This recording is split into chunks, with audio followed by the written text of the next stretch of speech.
Good morning. Yeah, I won't be here for a second because our speaker needs no introduction. She's going to do her own introduction, but I do thank you guys for coming. And thank you, the senior, for that. And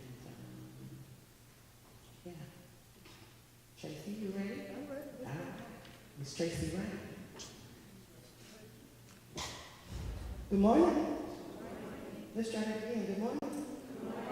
My name is Tracy Wright, and I work at the North Carolina Coalition of Sexual Assault. I've kind of been quite a lot. It's been probably about a year since I saw y'all. So I wanted to say publicly that I missed y'all. Like I did. So I was excited. I was doing about 85, listening to Hustle and Motivate. Trying to get down here to have a conversation with you all. I have been doing this work for almost 15 years. I do my work every day as a survivor of childhood sexual abuse. My favorite people in the world are young people. And so this is my heart's joy to be able to be in space with you, to have conversations. That's what I'm asking for today is conversations. Traditionally, when I come into your space, I got a presentation, I'm all over the place. But I'm 40. And I think I'm questioning more than I probably have ever in my entire career about how do we really talk to Black and brown women around sexual violence. And so I hope that that is what we can do in our time together, is simply engage in a conversation. Is that all right? All right.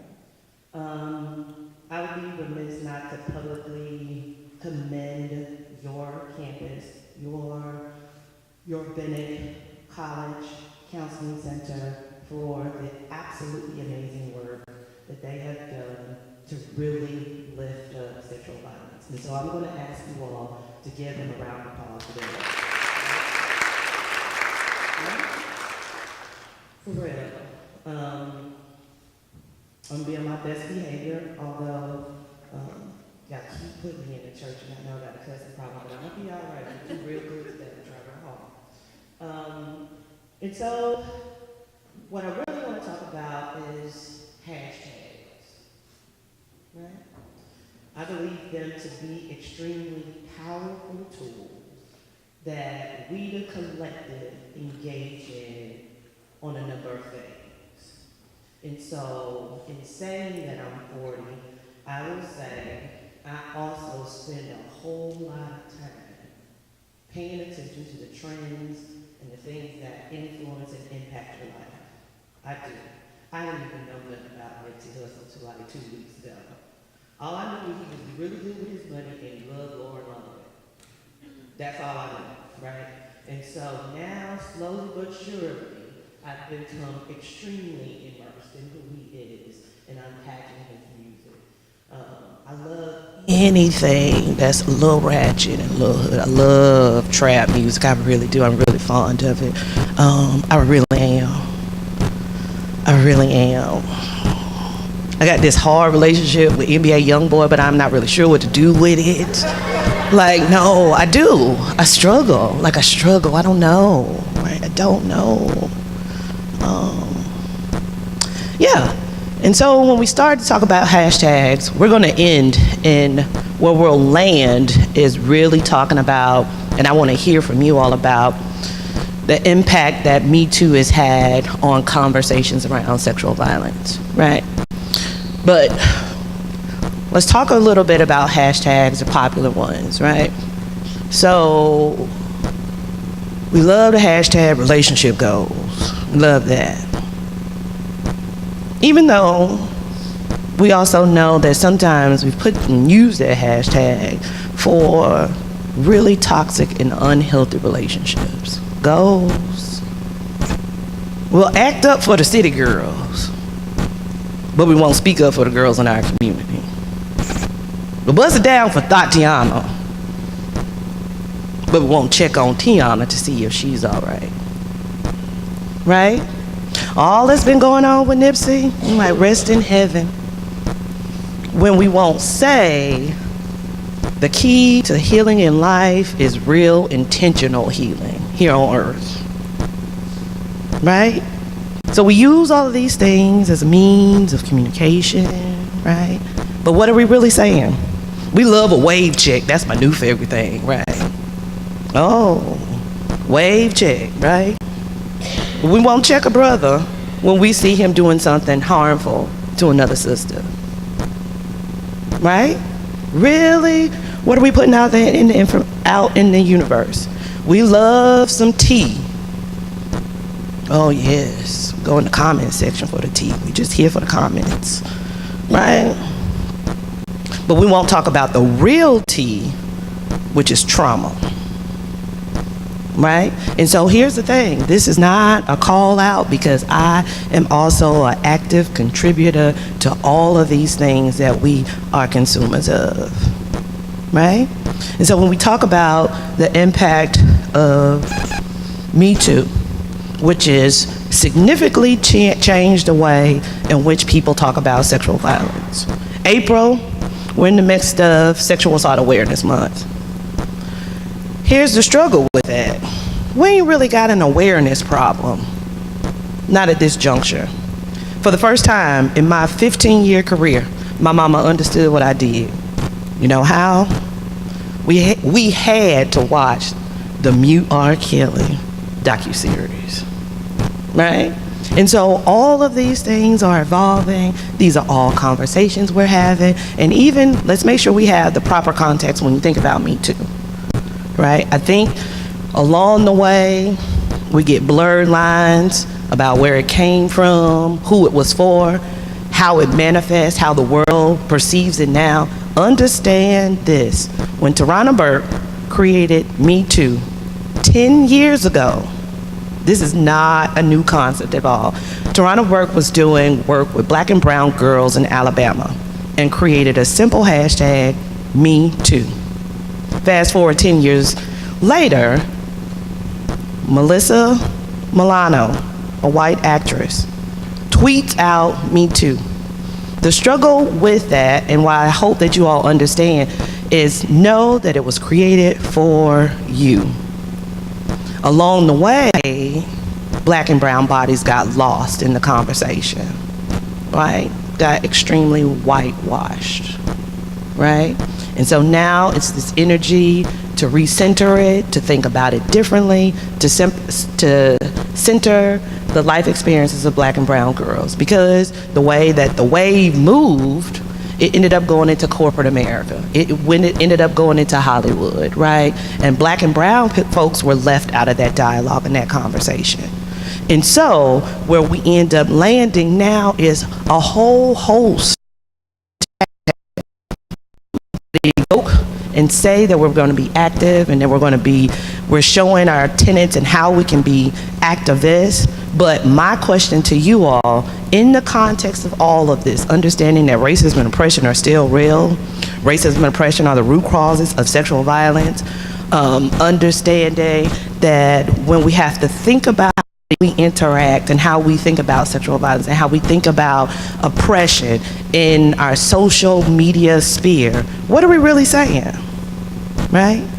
Because we can cancel Kodak Black, right, for saying something problematic about Lauren London and Nipsey Hussle's relationship. But then we won't cancel him for the homophobic things that he said about Young Ma. We won't cancel him when there's been historical patterns of him being a sexual assault perpetrator. We won't cancel NBA Youngboy, right? So when we talk about Me Too, I really want to hear from you all and us to engage in this conversation about really, when you think about in the context of Me Too, when you think about the context of the impact of Time's Up, Mute R. Kelly, Neverland, all of these ongoing things that are happening within the context of our world right now, how have these things impacted you all? Those are the things that I really want to know from you all, and I want to hear from you all. And so if you have a comment or some commentary you would like to enter in a space, I would ask that you would raise your hand so we can hear, so everybody can hear what you have to say. There we go. Hands up. Look at that. Good job. I got it.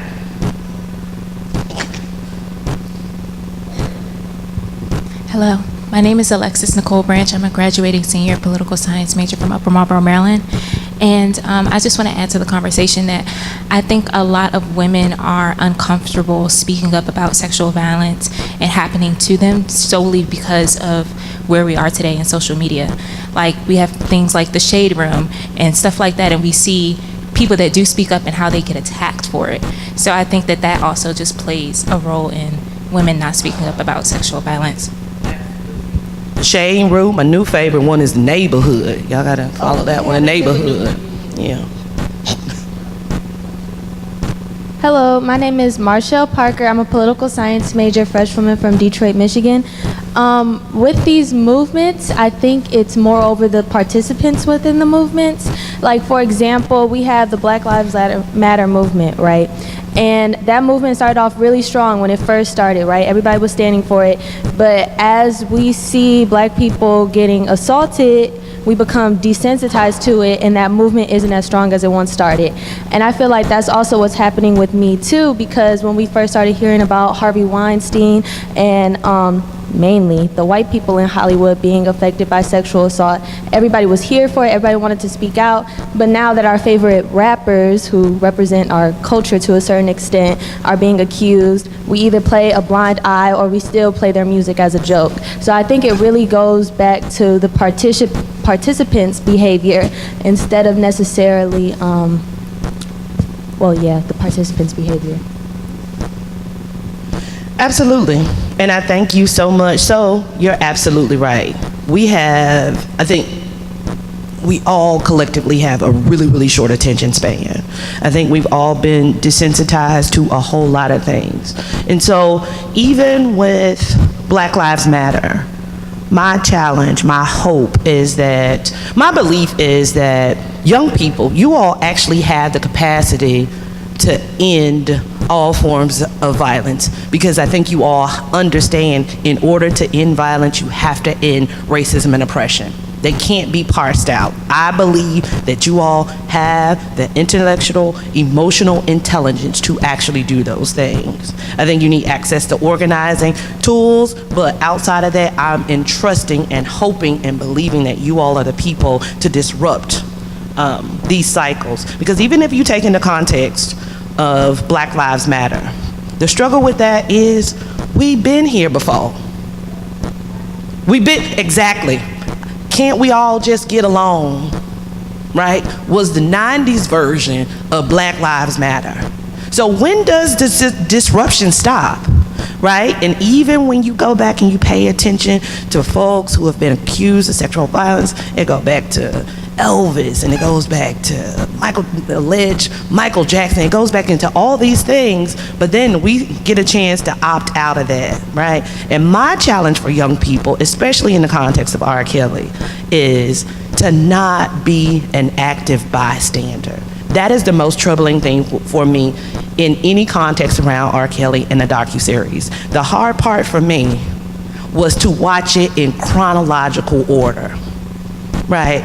I ain't been woke. Y'all woke now. Y'all woke as hell all day long. Y'all got y'all phones out. Y'all will capture any injustice, like get them like y'all got that. I wasn't woke. I probably wasn't woke until I was like 30. Hell, that was like 10 years ago, right? And I believe that you all can disrupt this thing because y'all woke at an early age. Y'all are aware, you are present, you are seeing all these manifestations, microaggressions, racism, oppression, all these things, victim blaming, all these myths that we've had about the context around sexual violence being completely debunked, right? And so the hard part is, and my challenge to you all is, don't be an active bystander. And I feel like collectively, the generation before you was a complete active bystander to R. Kelly.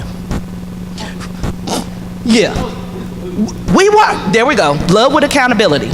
Right? That's what I'm a practicer of. I can call in and say, yep, I messed up, I got that wrong, right?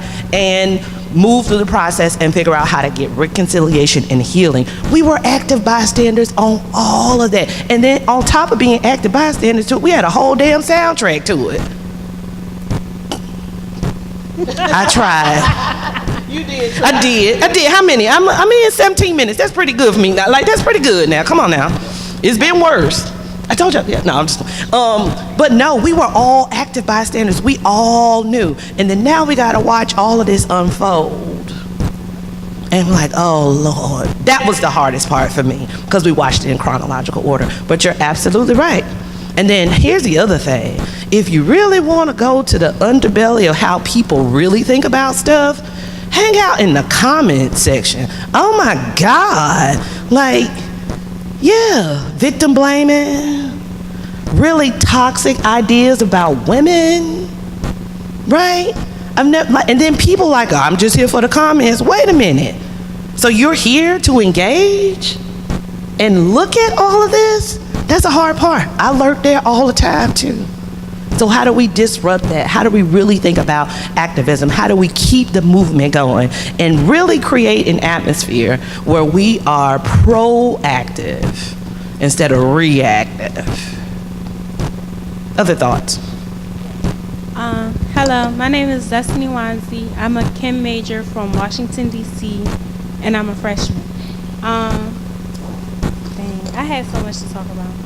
But like the first part, like with the Me Too movement, like when I first heard about it, I thought it was just trying to like empower women who were like victimized and who had been through different things. I never thought about it as like a racial standpoint, but I get your point. And okay, so like the second part, so like when you was talking about like how everybody, I feel as though even though like y'all generation was like the people that just stood by, but I feel like us working together, like us as young people and y'all as older people, like we had stuff to learn from y'all, but y'all also had stuff to learn from us. And like, but us working together, it could make like the movement so much stronger. And also like, I feel as though we need our strong backbones. Like we need the older crowd, because like, even though like I'm from DC, so like I was at the March for Washington and everything, like I'm a strong participant of like social justice. And like I feel as though even though like it was a big movement, I feel as though there was so much that could have been done, but they were holding our hands in shackles because we're young. They just did a nice little show, but they didn't want to address what was really going on, that the government was cutting budgets for education and putting it more into military, getting our young women and men to go fight for their lives for a country that don't give two shits about them. Excuse my French, I got a bad mouth. Oh, it's all right. It's all right. And dang, I forgot what I was going to say. All right, I'm gonna end right there. Did I talk that? Absolutely. And so you're absolutely right. You're absolutely right about how previous generations have so much to learn for you all. So I end up being a liaison between generations all the time. I'm letting my folks and folks before me know, like, you gotta understand, they have a different level of intellect and awareness, right? And also understand that things are really, really different. Really different. I wouldn't want to be young. I wouldn't want to be young. I want to be an ally to young people because I know I would be bullied. I knew that, right? Social media, I promise you, I probably have a flip phone. Like I knew my mama. Like I wouldn't have no unit to be installed. I wouldn't have nothing from the crayon case. Like I wouldn't have none of that. And I don't know how I would move. So no, you're absolutely right. And I think we got to create more spaces where all generations actively listen to each other, because sometimes that doesn't happen. Because when young people start to talk and share what their experiences are, how they feel, and what they need, previous generations have the tendency to be nodding, but they're already coming up with a rebuttal. Right? They're not actively listening to young people. And if you ask them, they know exactly what they need. So you're absolutely right on that. And we got to pay attention to the politics around all of this. One of the biggest pieces of legislation that has protections for sexual violence survivors is up to be reapproved, right, reauthorized. But we paying attention to other stuff. We don't understand, we're not aware that the Violence Against Women Act is up to be reapproved. Right, these are all the protections that are in place for survivors. This is how there's funding for survivors. This is how your campus has been able to hold and be a part of the first historically black college and university consortium in this, federally funded in this country, right, by way of a piece of legislation. But we distracted because we're paying attention to something else, right? Hey everybody, my beautiful bells. My name is Victoria Williams. I am a journalism media studies major from Charlotte, North Carolina. I feel like what we can do to help the situation, I think that we need to break that chain and that mindset of what's done in my house stays in my house. Because I noticed that even growing up in that type of environment, I noticed that with certain things that happen in my family, it always stays in my family. I don't like talking about it. And like Alexis said, like a lot of people are uncomfortable because we was raised up, oh, whatever little Johnny done did, we gonna keep it, we not gonna tell nobody. We not gonna do this, we not gonna do that. And also, I feel like we also have to address, because I have noticed that with some of my friends, they have this mindset that it won't happen to me. It may happen to you, but it would never happen to me. It would never happen to my friends. It would never happen to my circle. So I feel like if we can try to break those type of mindsets, then we can move forward on how to pursue an action behind it. Absolutely. Absolutely. I got right here, and I'll come back. I got right here.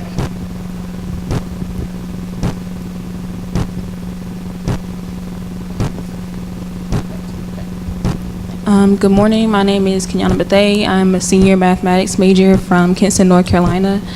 One thing that I've noticed with a lot of conversation that's been had about sexual violence is that there's a severe lack of compassion and empathy.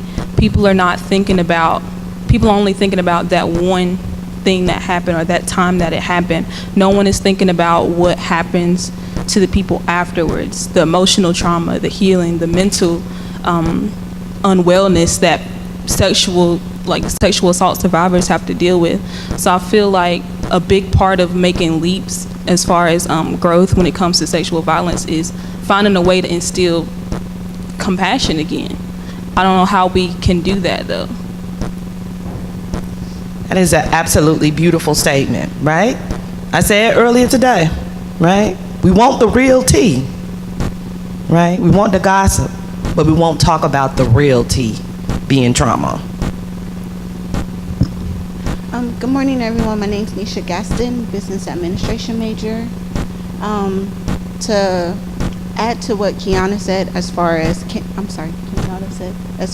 compassion, responsibility, in that part of distrust amongst women, I've seen and I've experienced that women will go to bat and go from, hell and back again to protect perpetrators.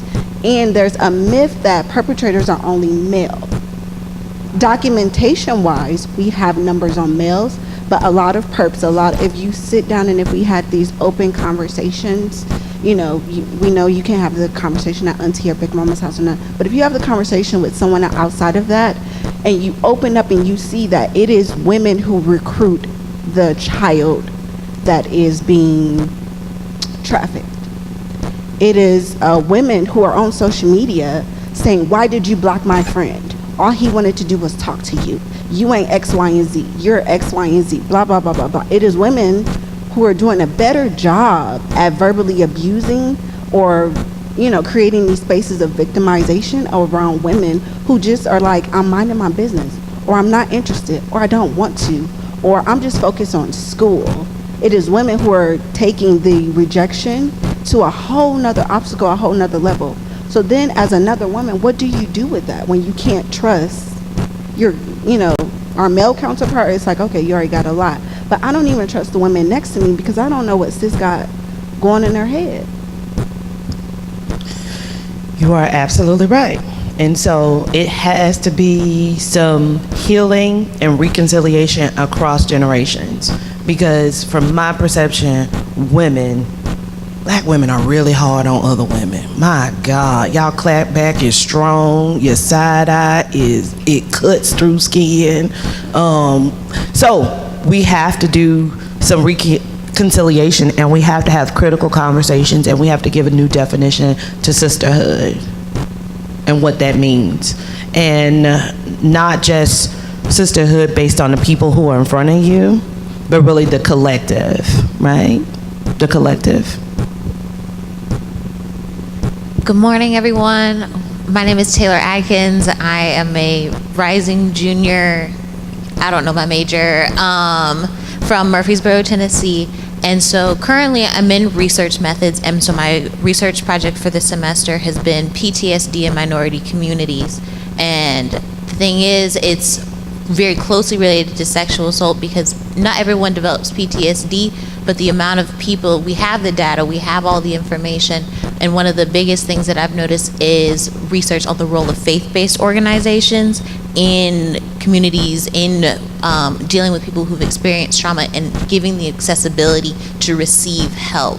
I think that's also a really big issue, is the accessibility to help, the accessibility to resources, and the fact that a lot of the communities, especially with black and brown bodies, there's either no way to access it or it's inaccessible due to transportation, finances, or things like that. But it's the accessibility part in order to start the healing, start the reconciliation, and to kind of break that cycle of trauma. Absolutely. And then on top of that, right, we're talking about accessibility, and then we're talking about transportation, and then we're talking about resources. Our job at the coalition really is, you can go to a mainstream organization, right, led by dominant culture, who has no concept of culturally affirming resources and tools for black and brown bodies. No idea, right? And so then we have to engage in very, very different conversations around racism and oppression and how trauma manifests, barriers for people of color in even accessing resources. And then on top of that, one of my coworkers and colleagues is here today, and when she first came on to really work and unpack and help to really work with HBCUs, and she was learning about the work, and she was learning about all of these pieces around trauma and racism, and we started talking about PTSD, right? And so if you think about the current context of the world, right, PTSD is post-traumatic stress disorder. Brianna said, well, what about everyday traumatic stress disorder? Which is also a real thing, living and existing trauma in the air, in the environment, and what we consume mentally, spiritually, all of those things, right, can create and manifest trauma. Good morning, everyone. My name is Angela Freckleton. I'm a freshwoman political science major from Hope Mills, North Carolina. And I feel like, especially within our own black community, a large problem is just being educated on the topic. I've noticed that whenever someone makes a post about R. Kelly or any other person who has been accused of sexual assault, you can go in the comments and it's men, mostly black men, who will say, well, why are we believing these victims anyway? How do we even know that they're telling the truth? And it's because they don't really quite understand or respect the trauma that women in their own community will be going through. So I feel like it just needs to be a more open conversation, not only with generations, but in between genders. Because, you know, men, they've always had dominion, like in history in general, they've always had the say-so.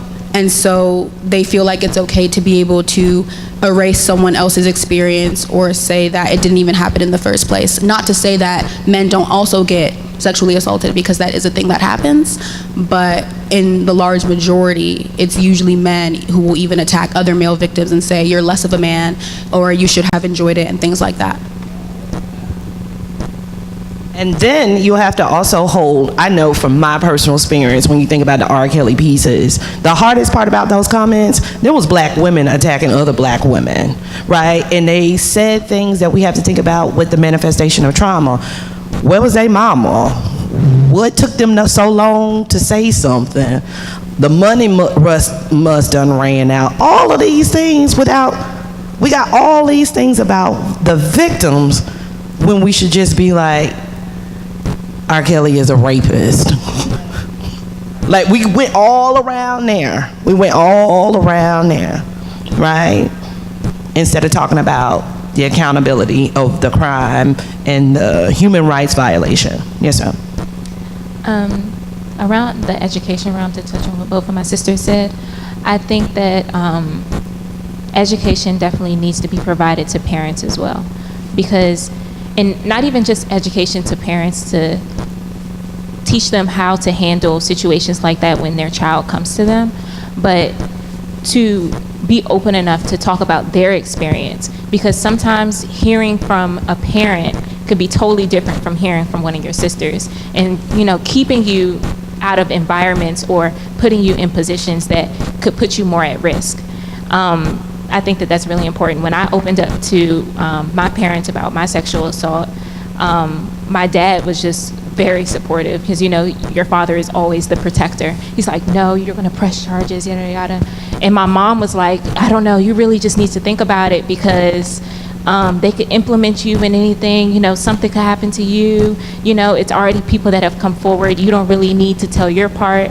But it was so discouraging. And even just now, like, I have really bad anxiety, so it's just like in the back of my head, I'm always playing like, okay, I'm gonna have to move forward with this. I have to move forward with this. But if I never would have heard that, I would have never had, you know, that thought of what if, you know what I mean? I just would have went forward with it. And I think that parents really just need to be educated on how to support their kids. And, you know, even when explaining it to my father, he was just, I don't want to say he blamed me for part of it, but it was kind of just like, why would you say that? Like, why would you say, as an educated woman and coming to an all-women's institution and we're always having these type of conversations, I know that you never blame the victim. But my parents did not really understand that. And I think that a conversation with parents definitely needs to be held and education around that as well. And it's also a very, very different time, right? Very, very different time. We're talking about sexual violence in a church in 2019 today. Literally, you're in the space and we're having an open conversation around sexual violence. When I think about my parents and I think about and so for me, my parents are my grandmother and my mother, I don't even think they even knew that it was a crime or issue. Back to how we talk about secrecy, right? And I think about what me in my work, I told y'all, the only time me and my parents ever talked about my victimization was 10, 31, and 40, right? Mom has no concept of what those things are, but now, because it's present and it's sitting on people's palate, now there's a different conversation around it. And I think it's also because when you talk about sexual violence, the reality of it is we have data, all those things are really great, but in reality, the data is based on people who have engaged and reported those things.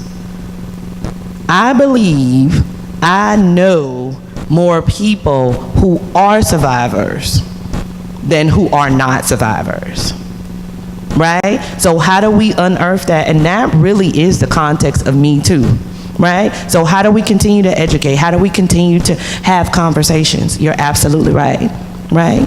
This has been my work for 15 years. 10, 31, 40. I've never done anything else. 10, 31, 40. And I think if I pay attention to the collective of the trauma, I really don't think my mom could talk about it because my mama is the secondary survivor of domestic violence. right?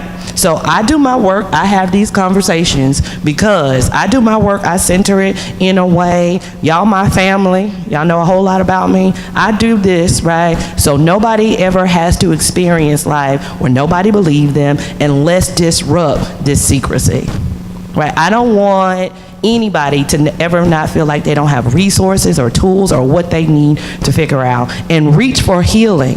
I believe in therapy. If you're going to pay for a unit and a lace front, you can get you a therapist too. It's called maintenance. Okay. It is called maintenance. I have a lot of hands over here. Y'all got to give me a second. Right here. So she was, okay. You first. Hey everyone, my name is Amari Rebels. I'm a bio major music minor from Richmond, Virginia. I'm a freshwoman. And I just want to charge all of y'all, like as my sisters and anyone else that you know. Like, I know growing up is like something may have been wrong with you or anything like that, and your mother may have said, oh, you're okay.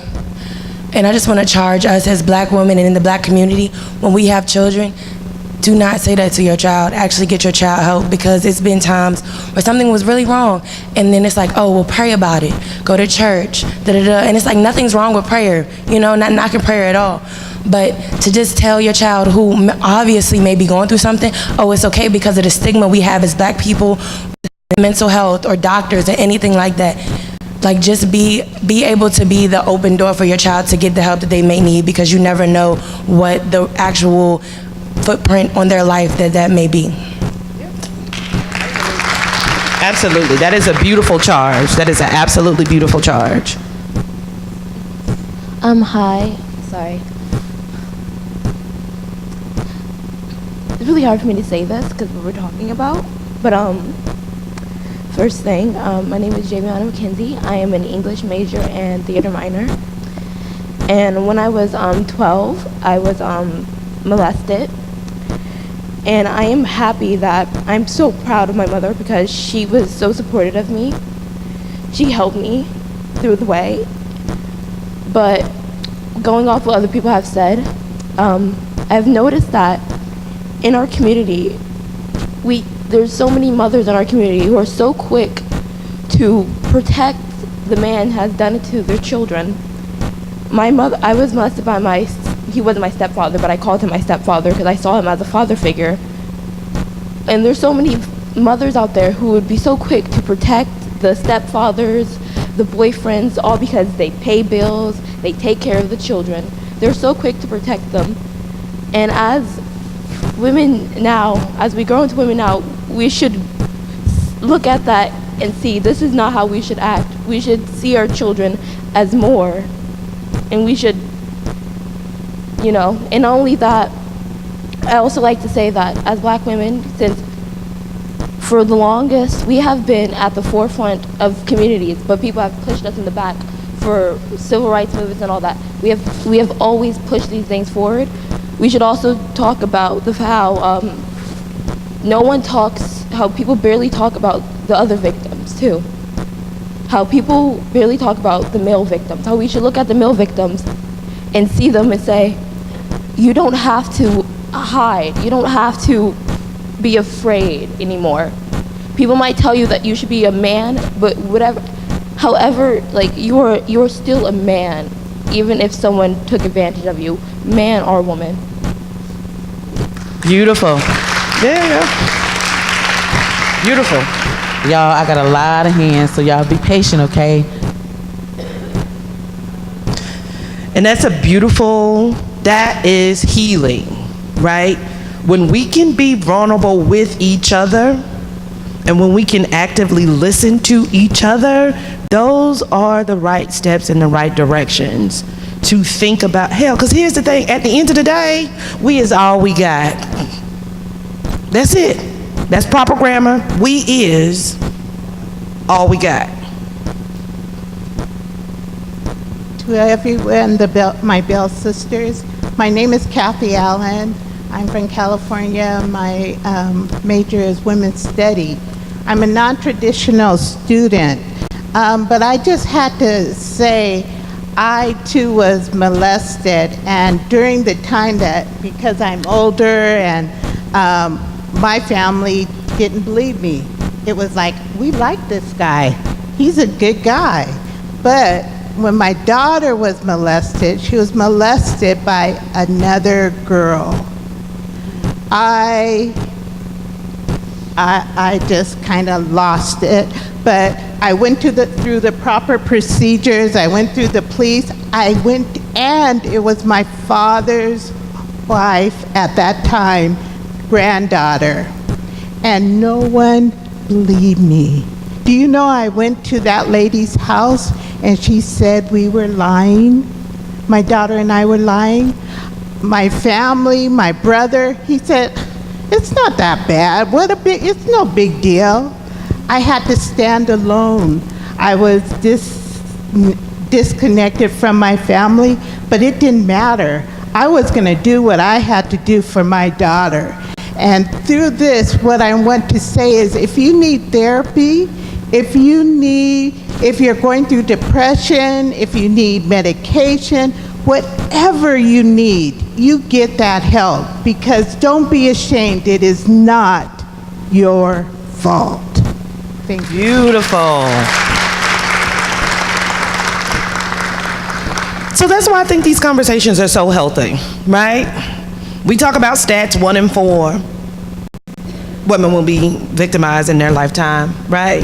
But we know that the trauma is bigger than that, right? Bigger than that. And so how do we take care of each other? How do we get towards collective healing, right? And I think the steps that you all have taken today to explore vulnerability, which is hard as hell, is a step in the direction. Sorry, this young lady's been waiting for a long time. You good? Okay. No, she said she good. Go ahead. I was just going to speak on, my name is Brianna. I am a transfer student. I say that all the time, every time I speak, but yeah. I was going to speak on the fact that I keep hearing that people keep it in the household and that we need to get it more in the open. And I feel like the biggest issue is parents pretend like it's never going to happen. They're like, okay, it's not a big issue. Like it might happen, but it's not going to happen. And I think that we should not victim blame, like not victimize our children, girls or boys, but it should be, it can happen, it might happen, it will happen. What do I need to do to prevent it from happening or to protect my child and have them know and be aware of what could happen and not be like, oh, that happened to you. How did that happen to you? What'd you do? Where were you at? That's pretty much it.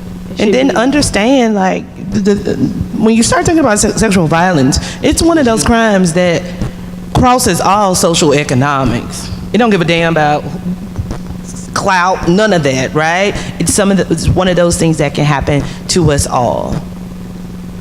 Somebody else. Oh.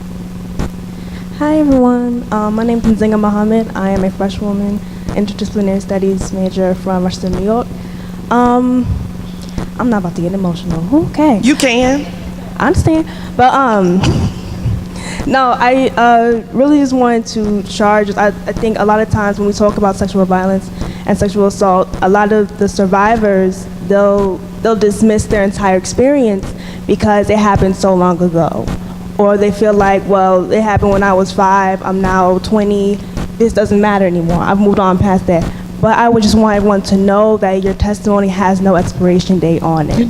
Meaning that like whenever you feel like it's your time, then it's your time. And a lot of the people like in the comments, like the shade room, we talk about R. Kelly, they'll say, oh, it was so long ago, why are they coming out now?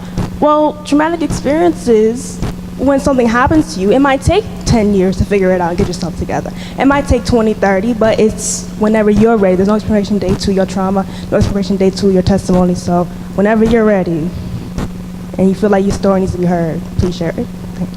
And the healing process, absolutely, give it up. And the healing process is fluid, right? So, like I said, I've been doing this work for 15 years, right? When I started doing the work, I didn't say I was a survivor, right? Wasn't a part of my verbiage or my language. And then I did.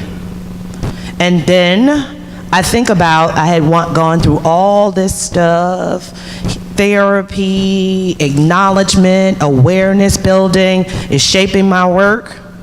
And then here come Me Too, right? The body holds trauma. It does. And so now with all this Me Too stuff, my anxiety has gone up, my depression has gone up, and so now I gotta go back to those practices that I had a while ago and was like, oh, I'm good. No, I had to come back and do those things and understand that trauma manifests in a whole lot of different areas, right? Relationships with family, right? Sex lives. All of those things can be impacted if we don't think about them, if we don't think about how trauma manifests. I want to make sure that we hear from folks who want to contribute and add to the space who have not said anything yet before we go around for. Good morning. My name is Nigel Thomas. I'm a social work major, sophomore from Durham, North Carolina. So we talk about victim blaming. I don't think that we realize sometimes, I know in my family, it's a generational curse. My grandmother was abused. She was sexually abused. My mother was molested when she was a child several times. It happened to my sister. It happened to me. And like you said, a lot of people don't think that it's going to happen to them until it does. And nobody likes to talk about it. We don't like to talk about it. We don't like to talk about the impact that it has on our lives and in our future. How will it impact us when we have our own children? My mother tried to shield me for the longest, and it still happened to me. It happened to my sister. And I've heard a lot, not just on this campus, but in Greensboro, period, even in Durham, people that I used to be friends with, you know, why are you wearing that? Well, I can wear what I want. You know, why were you walking down the street by yourself in the middle of the night? I had the freedom to do that.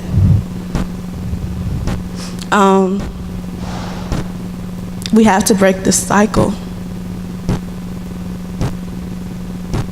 The healing starts at home. It starts at home.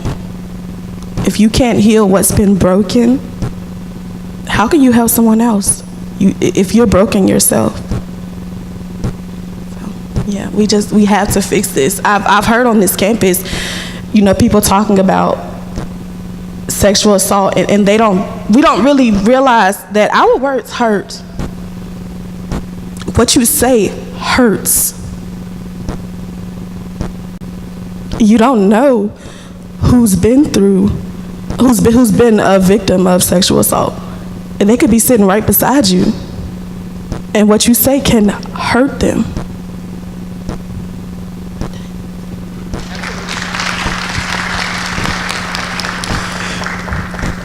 Brianna always says, you can't fix what you don't face, right?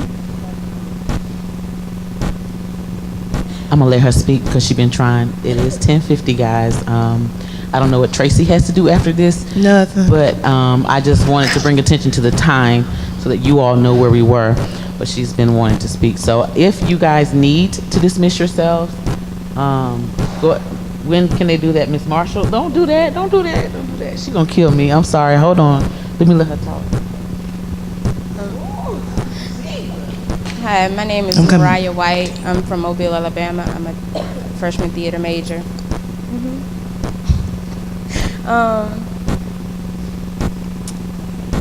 Going back to what they were saying, what she was saying about the time in which we come out and talk about our trauma.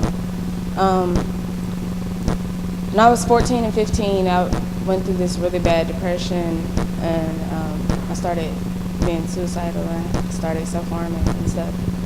And it was because I had there were memories resurfacing of when I was 3 or 4. It's still kind of a muddy area, but when I was 3 or 4, my mom used to take me to her friend's house for her 16-year-old daughter to babysit me, and she used to molest me. And once my mom found out about me self-harming or whatever, she was like, well, what brought this on? And I told her, and she was like, it has to be more than that. That happened that happened so long ago. Why didn't this happen sooner? Or why didn't you tell me sooner? And we don't talk about the fact that there are different coping mechanisms. And mine was to push it down and forget it. And I always used to say, if that ever happened to me, I couldn't live through it. And me being 3 and being under my mom, I didn't have a choice but to live, so I forgot it.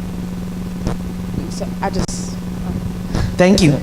No, you're absolutely right. The body holds trauma, right? And then we all develop really bad coping mechanisms.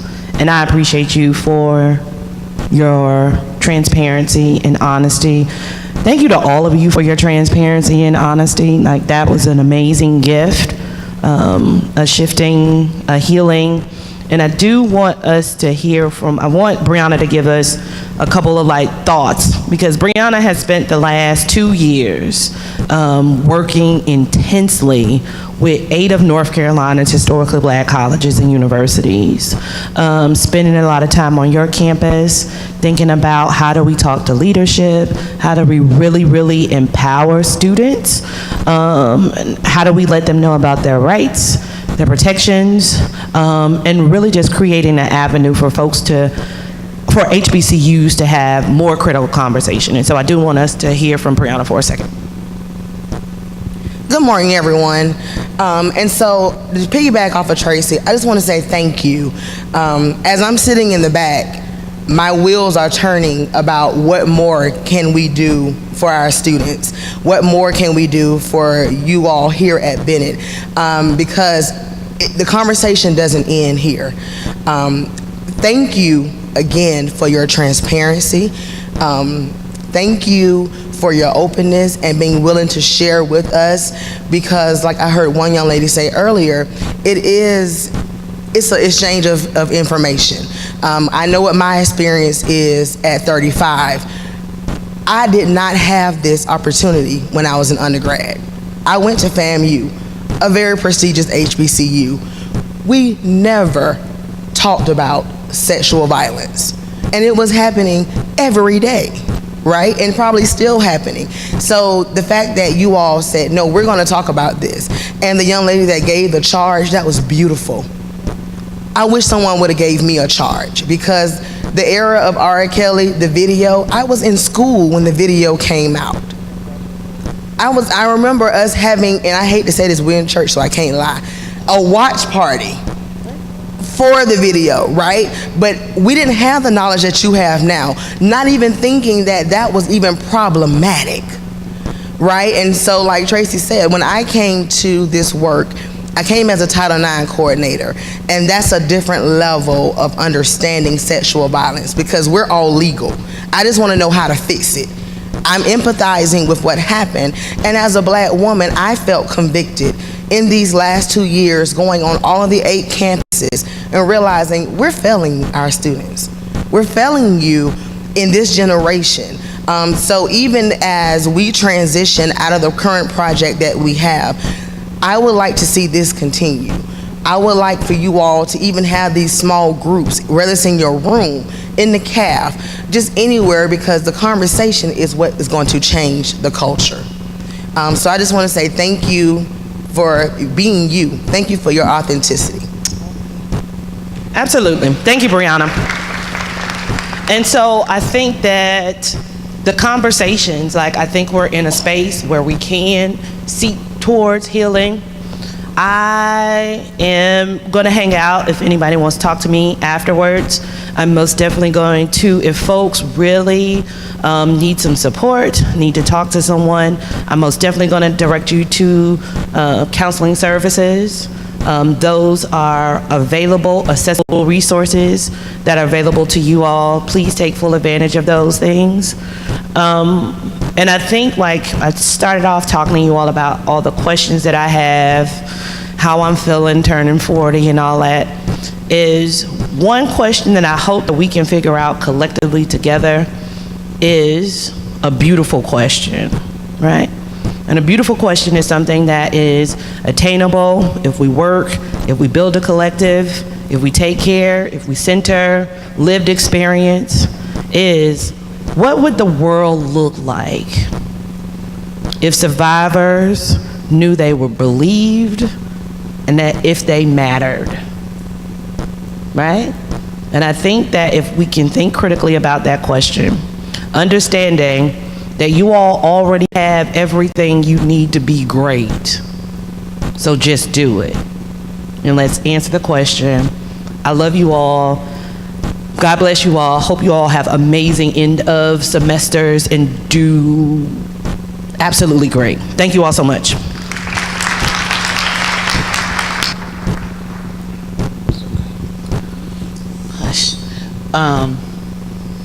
Thank you guys. I know that a lot of this information is triggering, so if we need to legit stay here a minute and process, I'm here to do that. Okay. But I'm gonna give the Marshall. Gracias. Hey ladies, before we dismiss, I just have a few announcements. Be on the lookout in your email. An email will go out about the student body submitting ideas for changes in the SGA Constitution. The attire for the Bell Choice Awards tonight is cocktail or ACES attire. Please no jeans, sweats, or tennis shoes. For the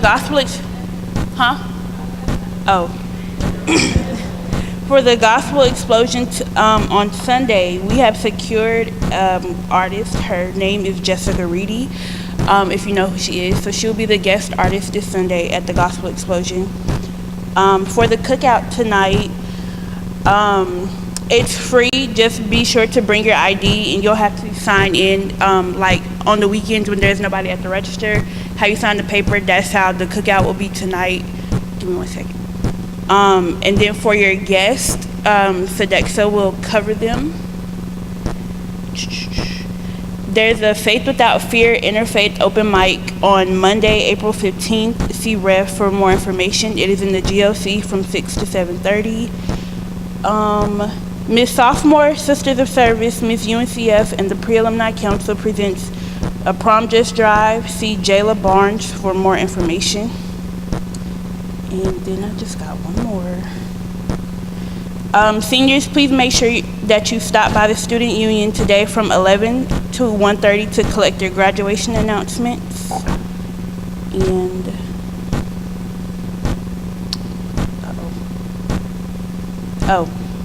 there's a mandatory Wondergirls mentorship meeting today, immediately following ACES for the field trip that is tomorrow.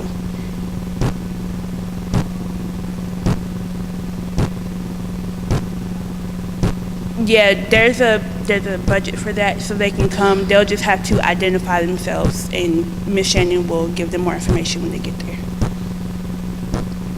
You are now in the hands of the marshals.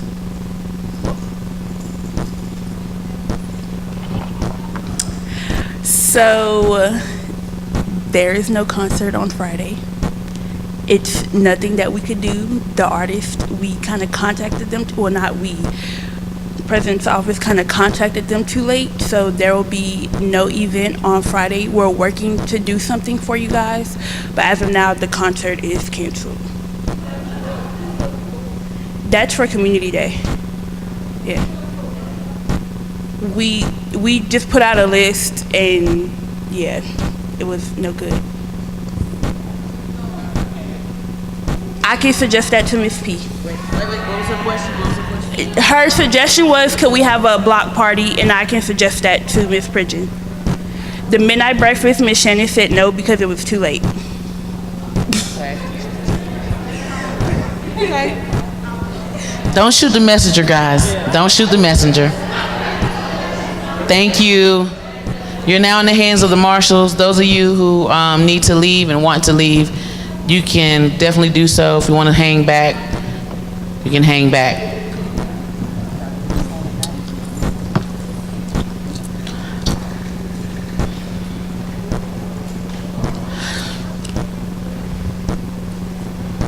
Thank you, Tracy. Everybody give Tracy a little snap, snap, clap, clap.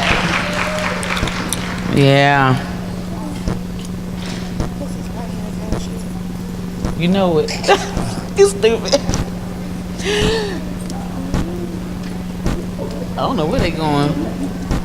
Oh, they credit. They gotta get that credit.